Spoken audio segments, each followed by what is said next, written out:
5 نمازوں کے بعد کی لکھ دی گئی۔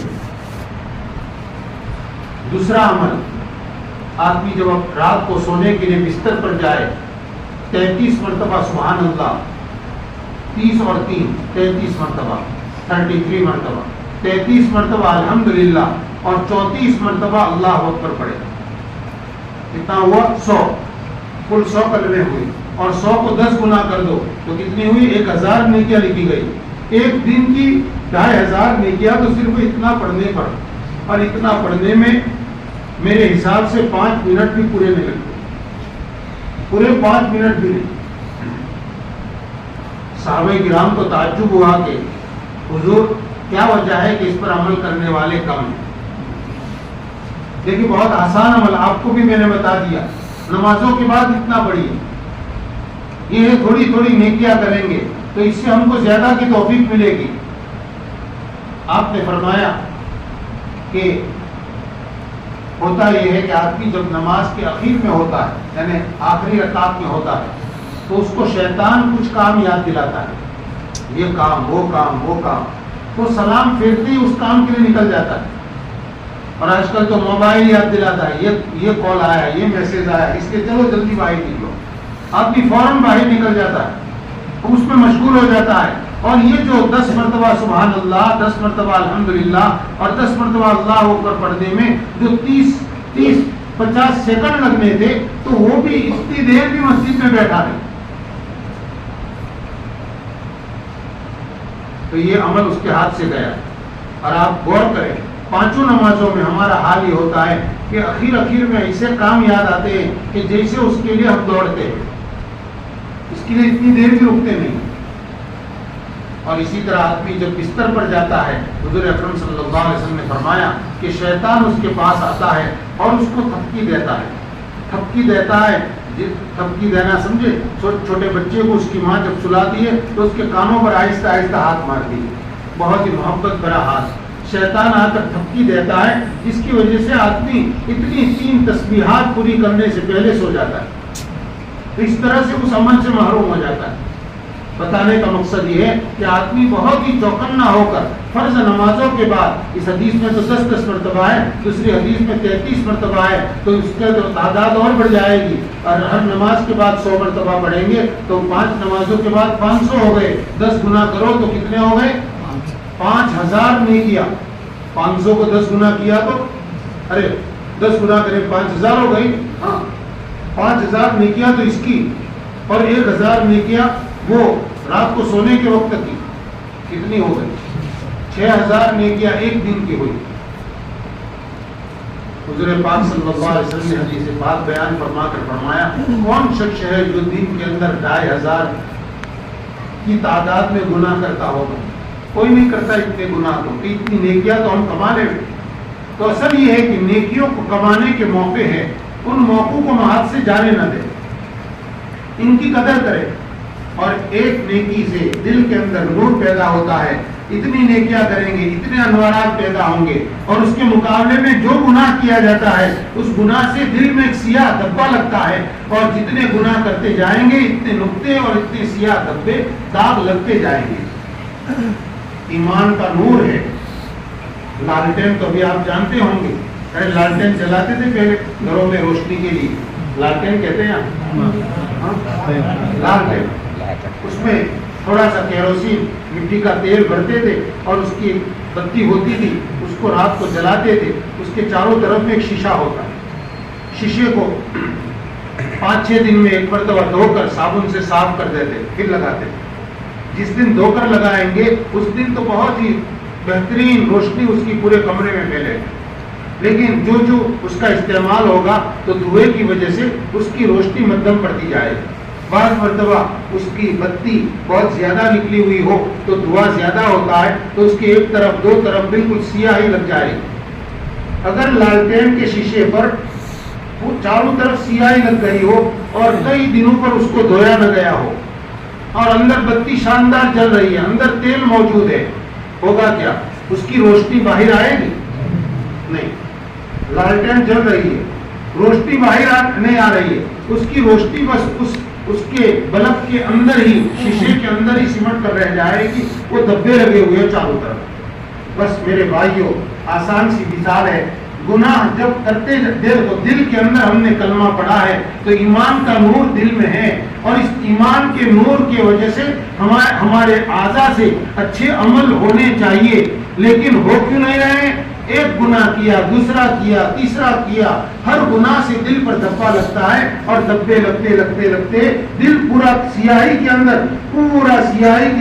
پورا دل، اور دل کے اندر کے ایمان کے انوارات چھپ گئے تو روشنی کہاں سے باہر آئے؟ آج ہو یہ گیا، اور اس کی وجہ سے پھر بے چینی، گھبراہٹ، خوف، مایوسی، یہ سب چیزیں دل کے اندر پیدا ہوتی۔ اور اللہ تعالیٰ قرآن پاک میں فرماتے ہیں الا بذکر اللہ تطمئن القلوب، سنو، اللہ کو یاد کرنے سے دلوں کے اندر تو اطمینان آتا ہے، چین اور سکون پیدا ہوتا ہے جب اللہ کو یاد کیا جاتا ہے۔ اللہ کو یاد کرنے سے اور سچی توبہ کرنے سے یہ دلوں کے اوپر جو سیاہ دبے لگے ہیں وہ دھلتے جاتے ہیں۔ آدمی سچی توبہ کرتا ہے تو اس کا دل صاف ہو جاتا ہے، اور جتنا ذکر کریں گے اتنا دل میں نور پیدا ہوگا، وہ بتی جلے گی، اور اس بتی کے ذریعے سے پھر آدمی کو اچھائی کہاں ہے، اس اچھائی کو کرنے کے لیے آدمی بے چین ہوگا کہ اچھا میرے پاس اتنا موقع ہے، اتنی دیر مجھے موبائل میں خرچ نہیں کرنے، اتنا وقت مجھے موبائل کے پیچھے ضائع نہیں کرنا، اتنا وقت مجھے تسبیح پڑھنے کے اندر لگانا ہے۔ وہ یہ کہے یہ ہم کو سوجے گا، اس کو کہتے ہیں سجائی دے گا، کب؟ جب ہم اپنے دل کو توبہ سے بالکل پاک صاف کریں گے، اور گناہ ہوتے رہیں گے تو توبہ کرتے رہنا ہے۔ اللہ تعالیٰ کے ہاں بار بار توبہ کرنے والا بہت پسندیدہ ہے کہ بار آدمی توبہ کرتا رہے، چاہے اس سے 1000 مرتبہ توبہ ٹوٹ جائے، لیکن وہ بار بار توبہ کرے۔ اللہ تعالیٰ تو بندے کی توبہ کرنے سے خوش ہوتے ہیں۔ حدیث پاک میں ایک واقعہ ذکر کیا گیا، ایک واقعے کے ذریعے سے، ایک مثال کے ذریعے سے اس کو سمجھایا گیا کہ بندہ دیکھو، دنیا میں تو ہم کسی کا قصور کر دیں، ہم کسی فیکٹری میں ملازمت کر رہے ہیں، یا مثلا ہم کہیں پر کسی کے یہاں نوکری کر رہے ہیں اور اس کا ہم نے کوئی جرم کر دیا، ڈیوٹی پر حاضر نہیں ہوئے یا کام کرنے میں اس کے کام کو نقصان پہنچایا، تو آدمی ناراض ہو جائے۔ ایک مرتبہ ہم نے معافی مانگی اور اس نے ہم کو معاف کر دیا، اگر پھر سے وہی جرم یا دوسرا کوئی جرم کریں گے، وہ آدمی کہے گا کہ تو نے پہلے بھی یہ کیا تھا، پھر سے معافی مانگ رہا ہے، تیری معافی کا میں کب تک اعتبار کروں؟ اس کو بھگا دے گا، جیسا تیسا بولے گا۔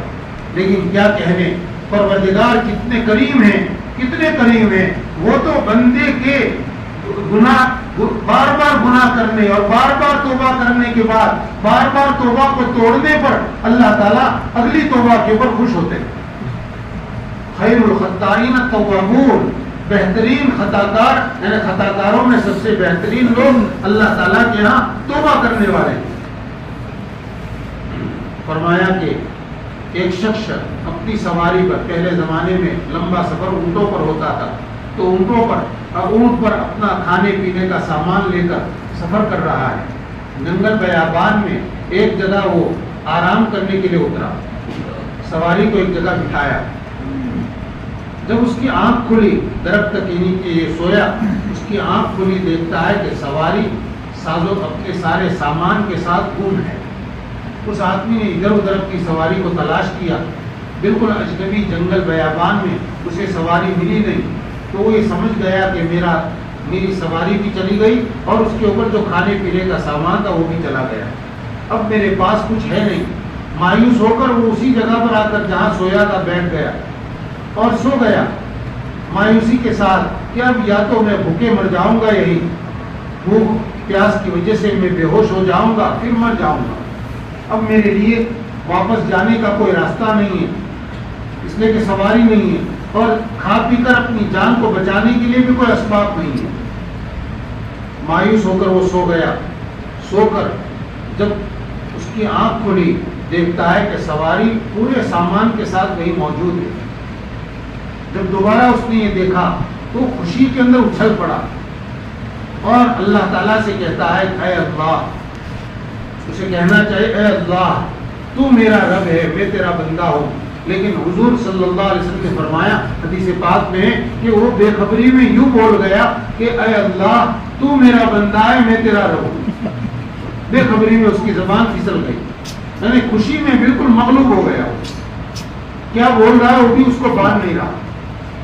حضور پاک صلی اللہ علیہ وسلم نے فرمایا اس بندے کو دوبارہ بیدار ہونے پر اپنی سواری سارے سامان کے ساتھ موجود پا کر جتنی خوشی ہوتی ہے اس سے زیادہ خوشی اللہ رب العزت کو اپنے گنہگار بندے کے توبہ کرنے کے اوپر ہوتی ہے۔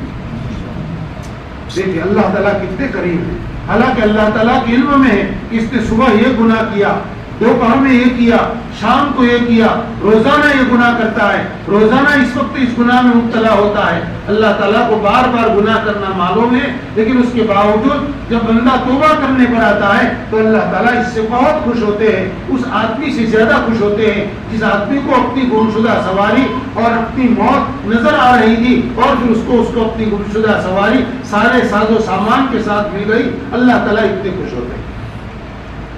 میرے بھائیوں دیر ہے تو ہماری طرف سے، ہم مہینے گزر جاتے ہیں کبھی توبہ نہیں کرتے، حالانکہ ہمیں اپنے حالات کو دیکھ کر تو بار بار توبہ کرنی چاہیے، دن میں روزانہ کرنی چاہیے۔ بہت سے اللہ کے نیک بندوں کا معمول ہے رات کو سونے سے پہلے یا عشاء کی نماز میں اخیر میں 2 رکعت صلاۃ توبہ پڑھتے ہیں، پورے دن میں جو گناہ کیے ان سے توبہ مانگتے ہیں، توبہ کرتے ہیں۔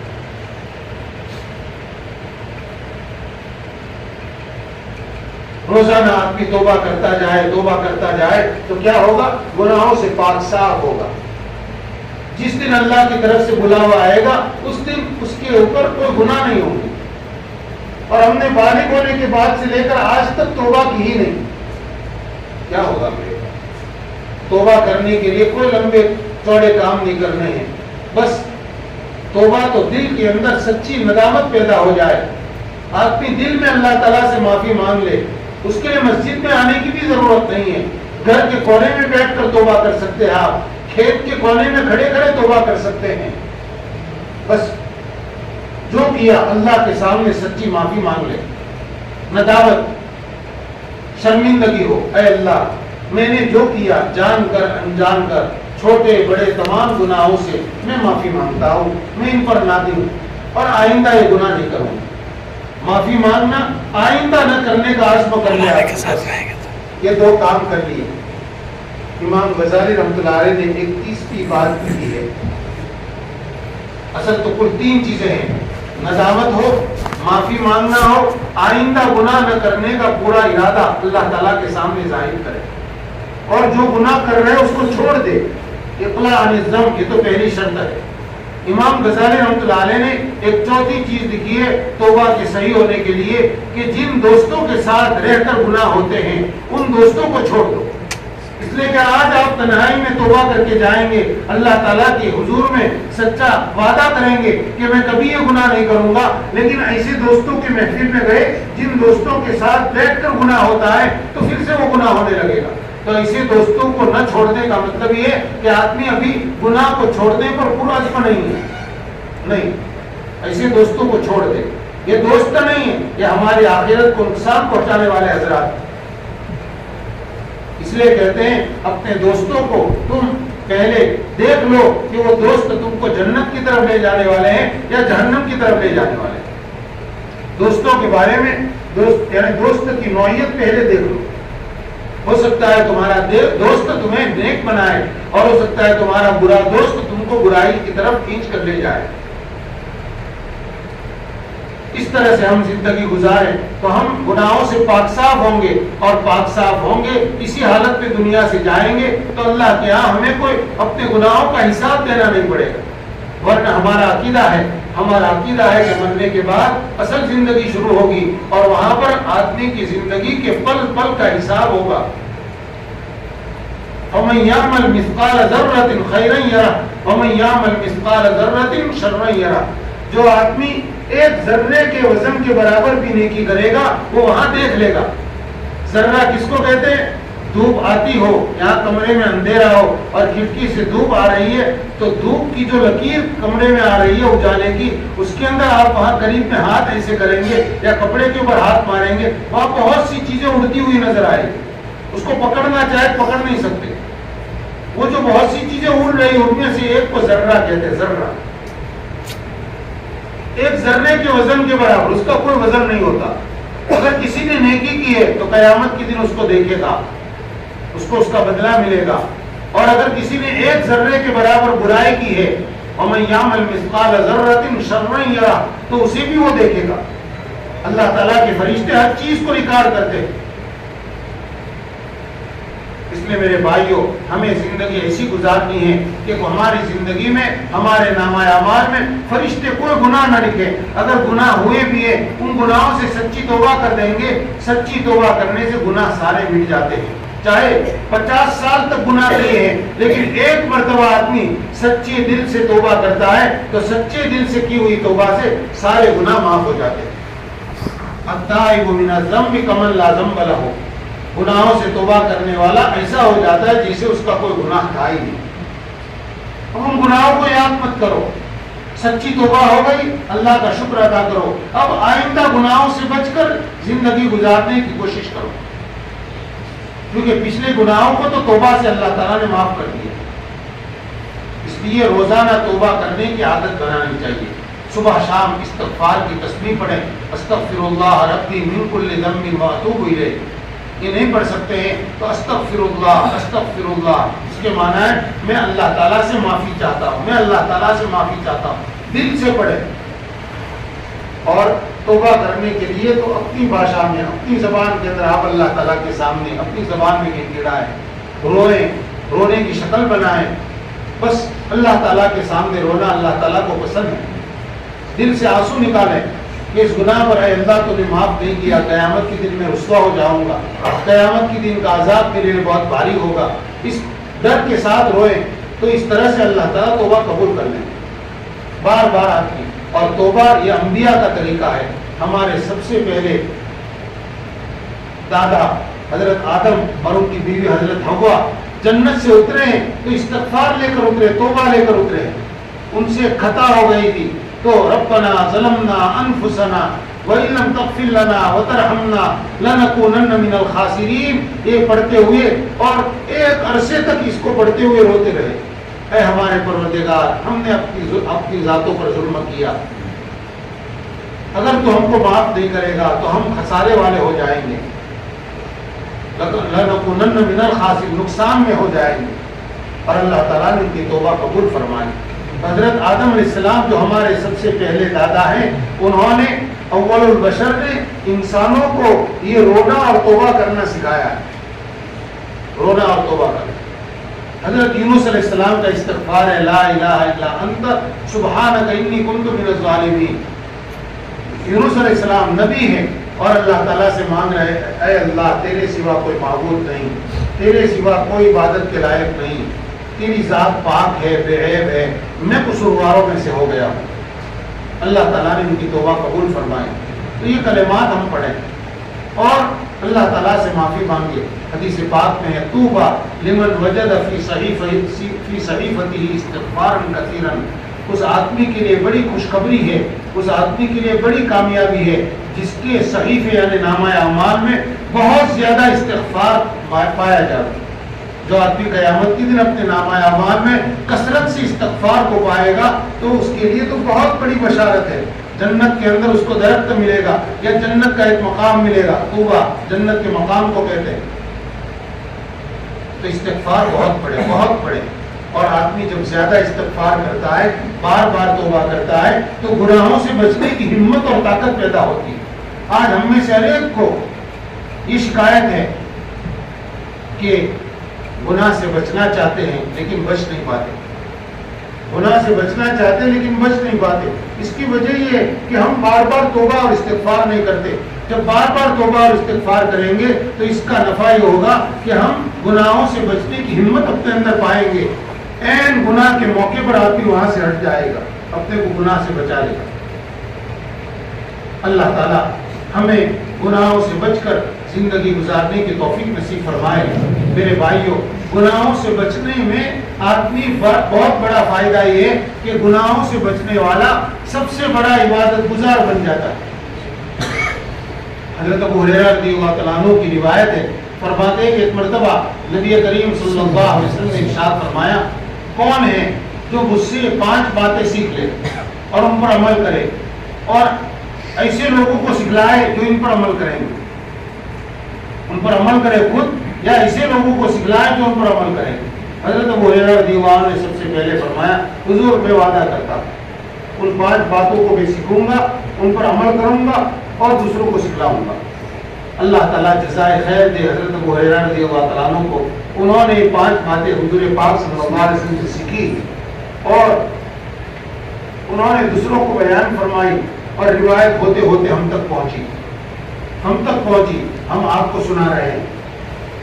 حضرت ابو ہریرہ رضی اللہ عنہ کا احسان ہے، حضرت ابو ہریرہ رضی اللہ عنہ فرماتے، حضور پاک صلی اللہ علیہ وسلم نے میرا ہاتھ پکڑا اور میرے ہاتھ میں آپ نے 5 نصیحتیں کی اور گنائی، ایک کی اور میری انگلی کو یوں موڑا اور گنایا، 1 2 3 4 اور 5۔ ان میں پہلی نصیحت یہ تھی، اتق المحارم تکن اعبد الناس،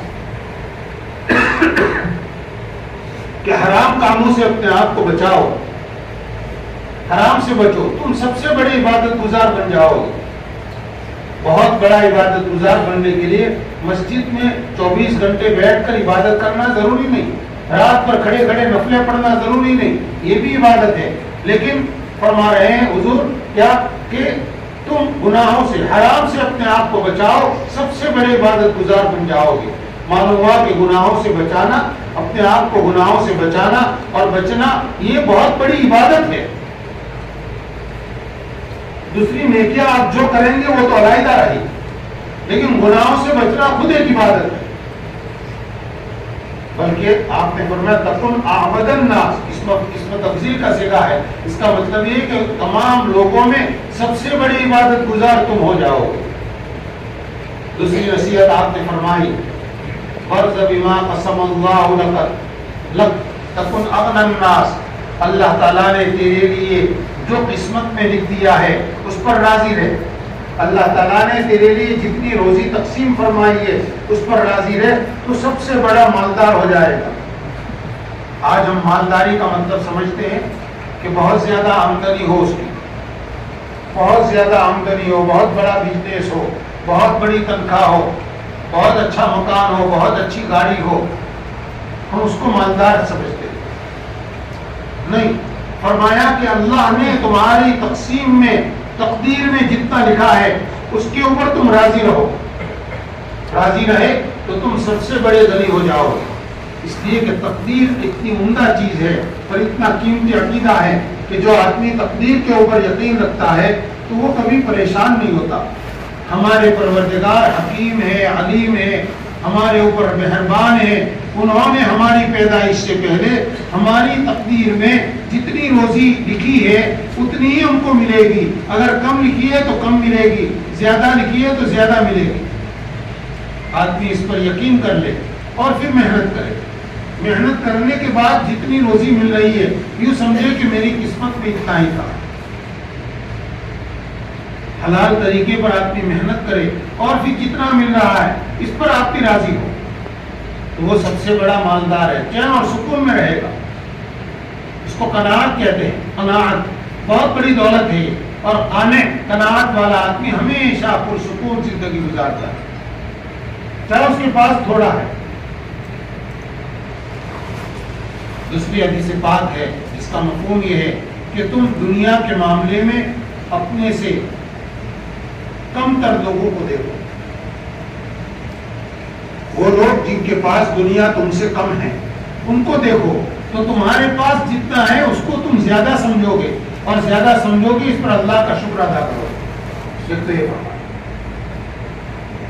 اور دین کے معاملے میں اپنے سے بڑھ کر لوگوں کو دیکھو تو اس سے تم کو اپنی دینداری میں کمی نظر آئے گی، تم زیادہ کرنے کی کوشش کرو گے تو اس سے تم اپنے دین میں آگے بڑھو گے۔ دین کے معاملے میں کوئی آدمی 6 وقت نماز پڑھتا ہے، وہ 5 فرض نمازوں کے علاوہ مثلا اشراق بھی پڑھتا ہے، تو ہم یہ سمجھیں کہ میں 5 وقت کا نمازی ہوں، میں کم ہوں۔ اب ہم 6 وقت کی پڑھیں گے، 7 وقت پڑھیں گے، اشراق پڑھیں گے، چاشت پڑھیں گے، تہجد پڑھیں گے، اوابین پڑھیں گے تو اس سے آگے بڑھ جائیں گے۔ تو دین کے معاملے میں اپنے سے آگے والوں کو دیکھنا ہے اور دنیا کے معاملے میں اپنے سے کم لوگوں کو دیکھنا ہے، تاکہ آدمی جو کچھ اس کے پاس ہے اس کے اوپر اس کو خوشی ہو۔ عون ابن عبداللہ ایک تابعی ہے، وہ فرماتے ہیں کہ میں پہلے مالداروں کے ساتھ رہا کرتا تھا، مالداروں کے ساتھ رہتا تھا، میں ہمیشہ اپنے آپ کو مغموم رکھتا تھا، میں غم میں رہتا تھا، اس لیے کہ مالدار دوستوں کے پاس جا کر بیٹھتا، میں دیکھتا ان کی سواری میری سواری سے اچھی ہے، میں خچر پر سواری کرتا ہوں مثلا اور وہ گھوڑے پر سواری کرتے، گھوڑا بھی ان کا بہت عمدہ، بڑا مہنگا، ان کے مکان کو اپنے مکان سے اچھا دیکھتا تھا، ان کے لباس کو اپنے لباس سے اچھا دیکھتا تھا، میں مغموم رہتا تھا کہ میرا کیا حال ہے۔ فرماتے میں نے مالداروں کی صحبت چھوڑ دی۔ اصل روایت ہے ترمذی شریف میں ام المؤمنین حضرت عائشہ رضی اللہ عنہا کی حضور اکرم صلی اللہ علیہ وسلم نے ان کو کچھ نصیحتیں فرمائی ہے، ان میں سے ایک نصیحت ہے ایاک و مجالسۃ الاغنیاء، کہ عائشہ اپنے آپ کو مالدار عورتوں کے پاس بیٹھنے سے بچانا، جو حضور نے اپنی بیوی سے نصیحت فرمائی ہے۔ اس روایت کے بعد امام ترمذی رحمۃ اللہ علیہ نے حضرت عون بن عبداللہ رحمۃ اللہ علیہ کا ایک جملہ نقل فرمایا ہے کہ میں مالداروں کی صحبت میں رہا ایک عرصے تک، ہمیشہ اپنے آپ کو مغموم پاتا تھا، لیکن جب سے میں نے مالداروں کی صحبت ترک کر دی فاسترحت، تو میں راحت میں ہو گیا۔ اس لیے کہ دیکھیے ہمارے پاس دو ہاتھ ہیں، ہر ہاتھ میں انگلیاں ہیں، انگوٹھے کے ساتھ 5 اب کسی آدمی کی ایک ہاتھ میں ایک انگلی نہیں ہے، کم ہے، کسی وجہ سے کاٹ دی گئی ہے، تو اس کو اس پر رنج ہوگا کہ میرے ہاتھ میں ایک عیب ہے، لیکن وہ اس شخص کو دیکھے گا جس کی 5 انگلیاں کٹ گئی ہے، تو وہ اپنے آپ کو اچھی حالت میں سمجھے گا کہ نہیں، اس کے بیچارے کی 5 میں سے ایک بھی نہیں ہے، میرے ایک ہاتھ میں 4 تو ہے نا، اللہ کا شکر ادا کرے گا۔ شیخ سعدی رحمۃ اللہ علیہ فرماتے ہیں کہ میرے اوپر ایک مرتبہ ایسی حالت طاری ہوئی کہ پیروں میں پہننے کے لیے جوتے نہیں تھے، میں مسجد میں گیا اور مسجد میں اللہ تعالیٰ کے سامنے بہت گڑ گڑایا، یا اللہ بڑی خستہ حالت ہے میری کہ میرے پاس پہننے کے جوتے بھی نہیں ہیں۔ فرماتے ہیں کہ مسجد سے باہر نکلا، میری نظر ایسے آدمی پر پڑی جو اپنے پاؤں سے اپاہج تھا۔ شیخ سعدی فرماتے ہیں میرا دل شکر سے بھر گیا، اے اللہ میں اپنے پیروں میں جوتے نہ ہونے پر رو رہا ہوں، اس بیچارے کے پاس تو پیر ہی نہیں، تیرا شکر ہے کہ تو نے مجھے صحیح سالم پاؤں تو عطا کیے ہیں نا، پھر وہ جوتے نہیں ہیں۔ اب دیکھیے شکر کی حالت پیدا ہو گئی، ابھی شکایت تھی جوتے نہ ہونے پر، لیکن جب اپنے سے کم تر حالت والے کو دیکھا جس کے پیر ہی نہیں تھے تو اب اللہ کا شکر ادا کر رہے ہیں۔ میرے بھائیوں، اگر اللہ تعالیٰ ہم کو مہینے میں 5,000 روپے آمدنی ہماری ہے تو وہاں یہ دیکھو، اس آدمی کو دیکھو جو مہینے میں 1,000 روپے کماتا ہے مشکل سے، اس کو دیکھو جس کے 5,000 میں 2,000 آمدنی ہے، تو آپ کو 5,000 زیادہ نظر آئیں گے، اور اللہ کا شکر ادا کرو، اور اللہ کا وعدہ ہے لئن شکرتم لازیدنکم، اگر تم شکر ادا کرو گے تو میں ضرور تمہاری نعمت کے اندر اضافہ کروں گا، تم کو اور زیادہ دوں گا۔ اس لیے جتنی تنخواہ ہاتھ میں آئے، جتنی آمدنی آئے، کھیتی میں سے جتنا بھی اناج، جتنی اپج ہم کو ملے، اس کے اوپر اللہ کا شکر ادا کریں۔ وہ دن تو ہمارا شکر کا ہونا چاہیے کہ اللہ نے جتنا دیا اس پر میں خوش ہوں۔ زیادہ کی کوشش کرے حلال طریقے پر، کوئی برا نہیں ہے، لیکن جتنا ملا اس کے اوپر اللہ کا شکر ادا کرے، اے اللہ تو نے اتنا دیا، یہ تیری نعمت ہے۔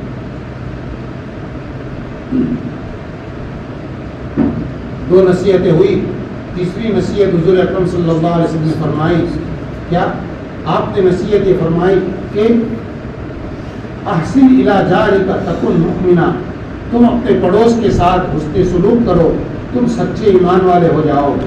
اس لیے کہ اسلام صرف عبادت کا نام نہیں ہے، اسلام اچھا سلوک کرنے کا نام ہے، اچھا سلوک اپنے پڑوسیوں کے ساتھ۔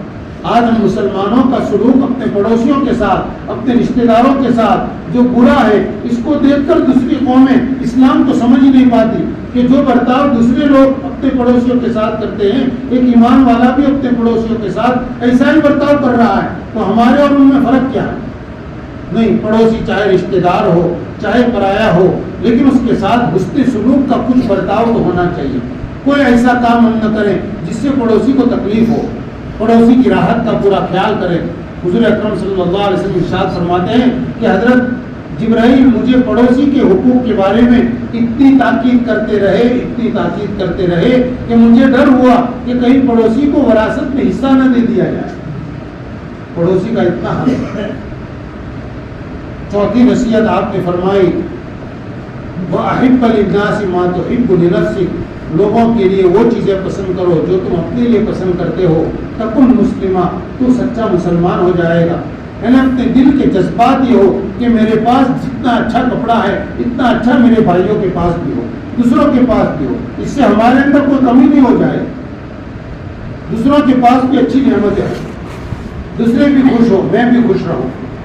یہ جذبہ اپنے دل میں تنگی پیدا نہ کرے. نہیں میرے پاس اچھا ہے تو ایسا کسی کے پاس نہ ہو. نہیں، فرمایا سچا اسلام، کامل اسلام تب ہوگا جب تم دوسروں کے لیے بھی یہ چاہو. اس کے لیے دینا بھی ضروری نہیں ہے، بس چاہنا ہے. چاہنے سے ہماری مال دولت میں، ہمارے سامان میں کوئی کمی نہیں ہوگی. ہم کو اللہ نے اچھا بزنس دیا ہے، اللہ تعالیٰ دوسروں کو بھی ایسا دے، دوسرے بھی خوشحال بنے، ہمارا کچھ کم نہیں ہو جائے گا. پانچویں نصیحت آپ نے ارشاد فرمائی وَلَا تُكْثِرِ الضِّحْكَ، زیادہ ہنسو مت. فَإِنَّ كَثْرَةَ الضِّحْكِ تُمِيتُ الْقَلْبَ، اس لیے کہ زیادہ ہنسنے سے دل مردہ ہو جاتا ہے، دل مر جاتا ہے. دل کی موت جب ہو جاتی ہے تو آدمی کو کچھ اچھا نظر نہیں آتا اور بری چیز کی برائی نظر نہیں آتی. شروع میں نے کہا تھا احساس ختم ہو جاتا ہے کہ دل کی موت نہ آئے، دل میں زندگی باقی رہے، دل کی حیات اپنی جگہ برقرار رہے. اس کے لیے ضروری ہے کہ زیادہ ہنسی سے اپنے آپ کو بچائیں. اس لیے کہ زیادہ وہی ہنستا ہے جو غفلت میں پڑا ہوگا، جس کے سامنے آخرت کا استحضار نہیں ہوگا. اسی لیے حدیث پاک میں ہے کہ لذتوں کو توڑنے والی موت کو یاد کیا کرو. کبھی کبھار قبرستان میں جانا چاہیے اور قبروں پر نظر ڈال کر اپنی بھی ایسی حالت کسی دن ہونے والی ہے کہ ہم بھی کسی لائق میں ہماری قبر بنائی جائے گی اور ہم وہاں مٹی ہو جائیں گے، وہاں ہمارا عمل ہم کو کام آئے گا. اس کو کبھی سوچنا چاہیے تاکہ آدمی دنیا کی جن لذتوں میں زندگی گزار رہا ہے ان لذتوں کو چھوڑے اور ان سے دور ہو جائے. ان لذتوں میں سے ایک ہے بہت زیادہ ہنسنا. بہت زیادہ ہنسنے والا غفلت کے اندر ہی ضرور ہوگا، اور غفلت آدمی کو طاعت کو چھوڑنے کی طرف اور گناہوں کو کرنے کی طرف لے جائے گی. اللہ تعالیٰ ان کہیں عمل کرنے کی توفیق دے فرمائے اور آپ